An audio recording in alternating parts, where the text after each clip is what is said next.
नमस्कार दोस्तों, Gayatri agriculture centre में आपका स्वागत है। चलिए इस वीडियो के माध्यम से मैं आज आपको बताऊंगा कि पीओएस मशीन में दूसरे व्यक्ति को हम एज ए यूज़र कैसे ऐड करेंगे और एज ए यूज़र हम क्यों ऐड करेंगे, हमें क्यों ज़रूरत पड़ती है यूज़र को ऐड करने के लिए।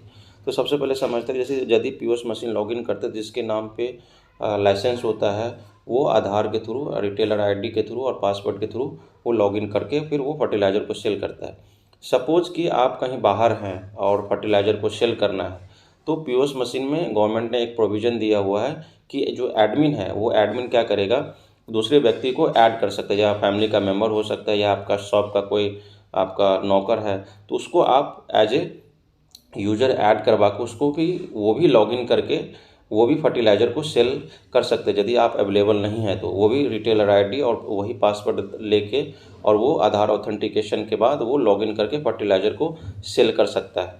तो चलिए हम इसको देखते हैं कि कैसे हम यूज़र को ऐड करते हैं या किसी दूसरे व्यक्ति को कैसे एज ए यूज़र हम पीओएस मशीन में ऐड करते हैं। तो चलिए शुरू करते हैं। ये वीडियो बहुत इन्फॉर्मेटिव होने वाला है, तो ये वीडियो को बिल्कुल स्किप मत करिएगा। तो चलिए शुरू करते हैं। तो डीबीटी फर्टिलाइज़र को ओपन करना है। यहाँ पे फिर से आपको लैंग्वेज सेलेक्ट करना पड़ेगा। लैंग्वेज सेलेक्ट करने के बाद आपको नेक्स्ट करना पड़ेगा। तो यहाँ पे देखिए लॉगिन विंडो खुल गया है। तो यहाँ पर रिटेलर आईडी और यहाँ पे पासवर्ड एंटर कर लेते हैं। एंटर करने के बाद यहाँ पे देखिए एक्टिव यूज़र, जो फैच एक्टिव यूज़र जितना इस पीओएस मशीन में यूज़र ऐड है उस यूज़र को हम एक सेलेक्ट कर लेंगे जो उसको लॉगिन कर रहा है उस यूज़र को।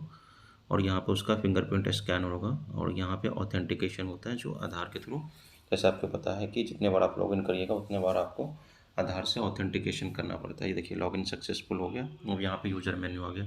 यूज़र मेन्यू में नीचे एक टैब दिखा रहता है एडमिन का, एडमिन पे ऐड यूज़र। ऐड यूज़र करने के बाद यहाँ पे देखिए ऐड ए यूज़र होता है जिसको आप इस पीओएस मशीन में एज ए यूज़र ऐड करना चाहते, जिस व्यक्ति को आपको, चाहे आपका ये शॉप का कोई दूसरा व्यक्ति हो या फैमिली का कोई दूसरा व्यक्ति हो, उसको एज ए यूज़र ऐड कर सकते हैं।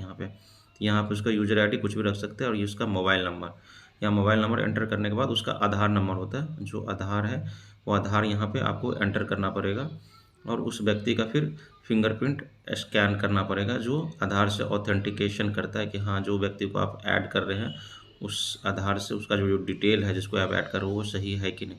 तो आधार से देखिए यहाँ ऐड करने के बाद उसका फिंगर यहाँ पर आप डालिए स्कैनर पे, और स्कैनर पर डालने के बाद ये क्या होता है, यूज़र ऐड हो जाता है। और ऐड होने के बाद जब लॉगिन करिएगा तो वही एक्टिव यूज़र में वहाँ फिर दिखने लगा। जो यूज़र आपने ऐड किया है उस यूज़र को ऐड हुआ है कि नहीं तो कैसे चेक करेंगे, तो आपको पीओएस मशीन को लॉग आउट करना पड़ेगा और लॉग आउट करने के बाद फिर से लॉगिन करना पड़ेगा। तो लॉगिन के लिए फिर से आपको रिटेलर आईडी डालना पड़ेगा और पासवर्ड डालना पड़ेगा।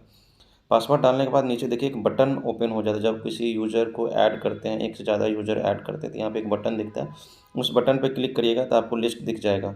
तो जिस नेम से आपने यूज़र को ऐड किया था, यूज़र आईडी जो डाला था, ये यूज़र आईडी यहाँ पे दिखने लगता है। तो उस यूज़र आईडी को सेलेक्ट कर लेना है और सेलेक्ट करने के बाद आपको फिर से उस बंदे को जिसका यूज़र आईडी आपने सेलेक्ट किया उसी का ऑथेंटिकेशन होगा। यहाँ पे आधार ऑथेंटिकेशन होता है और ऑथेंटिकेशन के बाद क्या होगा, फिर से लॉगिन कर सकता है और फर्टिलाइज़र को सेल कर सकता है।